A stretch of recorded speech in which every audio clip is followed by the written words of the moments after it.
To one present here. So first of all, welcome you all for this lecture 22, fundamental dimension. So it is going to be present by Dr. R.B. Jean Robert, Associate Professor in the Department of Mechanical Engineering of AAA CET.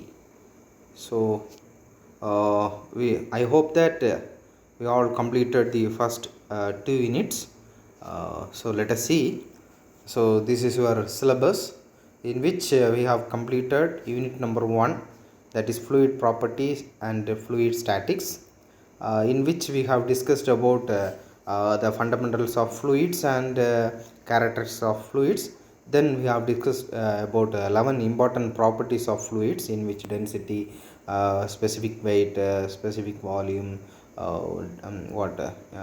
viscosity, capillary, surface tension, like that. So we have discussed 11 properties: vapor pressure, capillary rise, compressibility, like that.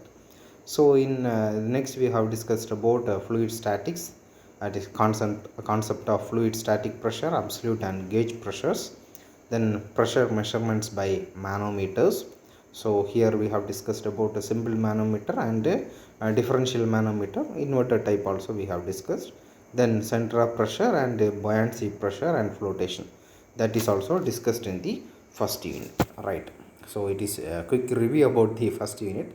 And regarding the second unit, it is entitled as fluid kinematics and dynamics. So here only three important parameters are there. That is, one is principles of conservation of mass, principles of conservation of energy, and principles of conservation of momentum, right? So in principles of conservation of mass, we have discussed and we have derived continuity equation, that is a1 v1 equal to a2 v2, right? Then based on this, we have solved some of the problems, in which we have discussed there is one main pipe and there are two branches. How we have to calculate velocity as well as discharge for that pipe, that is we have discussed, right? Then regarding the principles of conservation of energy, we have derived Bernoulli's equation, right? So if an ideal and incompressible fluid, so that definition you know that. So then the then the mass of energy of fluid passing across different cross sections shall be same. That principle is used to find the Bernoulli's equation, that is summation of potential head, datum head, and kinetic head, which becomes constant for all section, that is P1 by rho g plus based on this we have derived Bernoulli's equation, that is P1 by rho g plus V1 square by 2g plus Z1 equal to P2 by rho g plus V2 square by 2g plus Z2. So this is case for ideal fluid. For real fluid, we have to add loss of head due to friction, that is HF is added, right? So then the equation is applicable for real fluid, that is also we discussed. Then applications of Bernoulli's equation is also discussed, that is in case of benzerometer as well as orifice meter. So here important parameter we have discussed, that is coefficient of discharge, that is Q actual by Q theoretical, and its value is always less than unity, that is also discussed. And the next one is principles of conservation of momentum, in which we have discussed impulse momentum equation, that is applicable for bends in pipe, that is also discussed, right? And regarding third unit, it is dimensional analysis and model analysis, but luckily your seniors, immediate passed out seniors, they got 30 marks from the third unit, right? So there is one part B question and as well as part C question also asked from the third unit, and there are two mark questions. So totally they got 27 plus 4 31 marks. They have what produced, they have obtained from third unit. So that much it is very important. So here that you see this only the two lines are given, and so only one line is filled and the other one is what they have given models, right? So third unit is that much important, but nothing complicated in that third unit. It is very simple to get maximum mark, right? So in here what that what the importance may be given to Buckingham-Bai theorem as well as model analysis. Reynolds model, Fruits model, Weber model, Euler's model, like that, right? So some model laws are there that based on this we can able to solve some problems, right? So here, so this is about third unit, overall view about third unit. So here it is expanded view is given, that is in third unit, fundamental dimensions and dimensional homogeneity, Rayleigh's method and Buckingham-Bai theorem, dimensional parameters, similitudes and model studies and disordered models. So these are the content that is present in the third unit, right? So here it is mandatory to explain the what unit objective as well as unit outcome before the start of that particular unit. So in the third unit, that main objective is the students be able to determine the dimensions of physical quantities in terms of fundamental dimensions, and so people may understand the principles of dimensional homogeneity and its use in checking equations and reducing physical problems. Then you can be able to carry out a formal dimensional analysis using Buckingham-Bai theorem, and you can able to understand the requirement of physical modeling and its limitations. So these are about unit 3 objectives, and unit 3 outcomes are also listed. CO3 is nothing but course outcome for the unit 3. So you students will gain a knowledge about dimensional analysis and model analysis. So this is my expectation, right?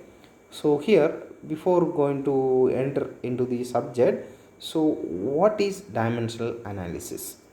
So you should know what is dimensional analysis. So first of all, for what purpose we are studying dimensional analysis means, that idea I can give, right? So for an complicated problem, right? So there is no theoretical equations are there. So then with the help of method of dimensions, we can able to create a appropriate theoretical equation for that problem with the help of what are the physical properties are present, and once you know the physical properties present for that problem means, then you should know the dimensions of that particular problem by means of units. Then with the help of that units or dimensions, we can able to create appropriate theoretical equations. So based on this we can get appropriate or approximate solution for that problem, right? So that is nothing but dimensional analysis. Dimensional analysis is a means of simplifying a physical problem by appealing to dimensional homogeneity to reduce the number of relevant variables. It is particularly useful for presenting and interpreting experimental data, attacking problems not amenable to a direct theoretical solution, then checking equations, establishing the relative importance of particular physical phenomena and physical modeling, right? So here from this slide you could able to get that clear view of what is dimensional analysis. It is a mathematical technique which makes use of study of dynamics as an art to the solution of engineering problem. Already I said it is used to find appropriate mathematical equation to solve that engineering problem with the help of fundamental dimensions. So what do you mean by fundamental dimensions? Simply I can say fundamental dimensions are nothing but mass m, it is represented in terms of m, capital M, length capital L, time t. So to represent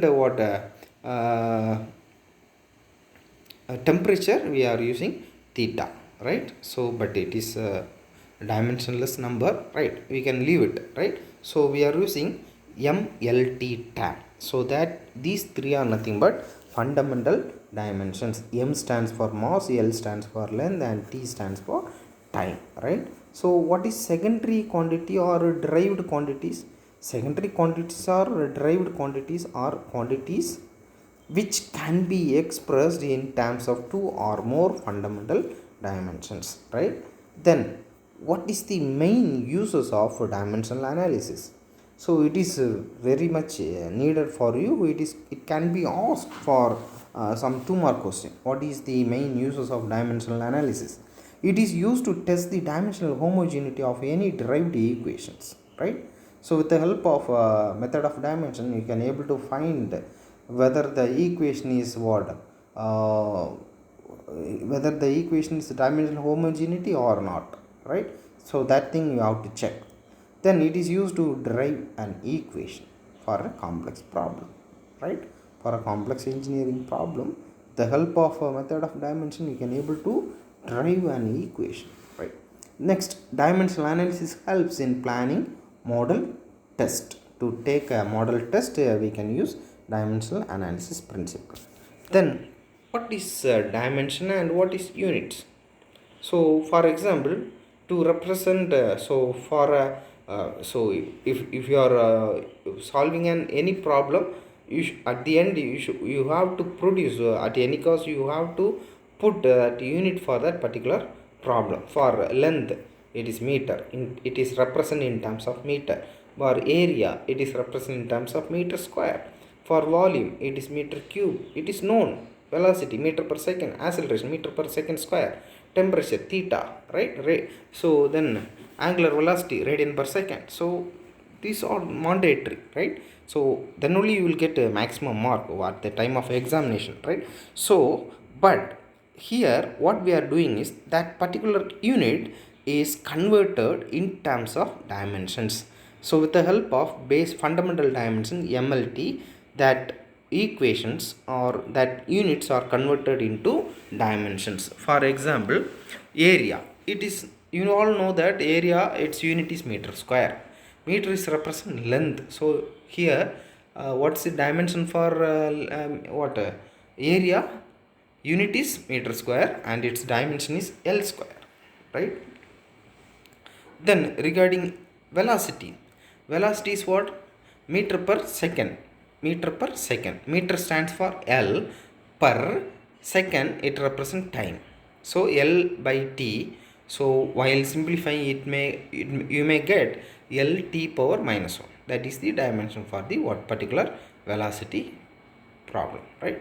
So dimension is the type of physical quantity and a unit is a means of assigning a numerical value to that quantity, right? So preferably we are using in India as well as in US, we are using SI units, right? So here that mass M, already I said, length L, T, time T, and temperature it is nothing but theta, Kelvin or K, right?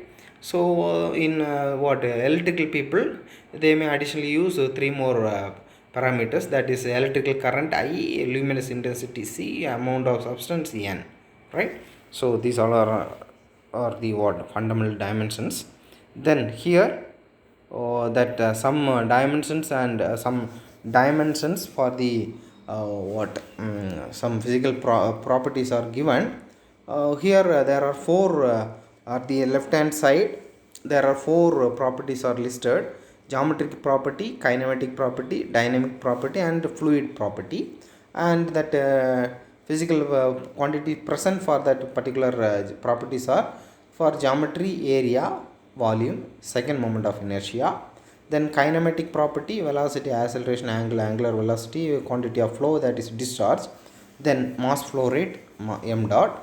And dynamic property, force, moment, torque, energy, work, heat, power, pressure, stress. And fluidic property, definitely it may come, that is density and viscosity, surface tension.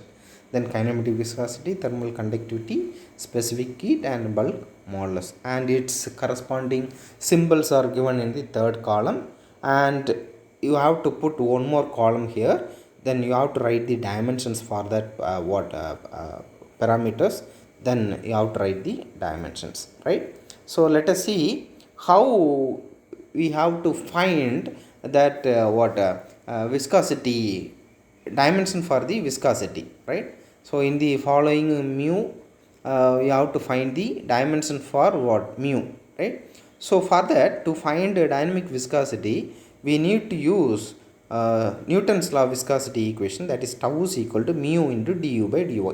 that is known, right? It is already we discussed in the first unit, right? Newton's law of viscosity equation, we have derived tau is equal to mu into du by dy, that is applied shear stress is directly proportional to velocity gradient or shear what gradient, right? What is right? So while putting proportionality constant, tau is equal to mu into du by dy. So mu is nothing but dynamic viscosity, tau is shear stress, and du is nothing but velocity, and y is nothing but distance, right? So here, so in the left hand side we are keeping mu as what mu term as term in the left hand side, which is equal to tau divided by du by dy, right? Tau is nothing but force by area, shear stress is nothing but force by area. Force is nothing but its unit is Newton, but its formula is known, mass into acceleration, right? Force is nothing but mass into acceleration by Newton's second law. Force is equal to mass into acceleration. Mass is represented in terms of capital M, mass M, right? Mass acceleration is nothing but what? For this acceleration,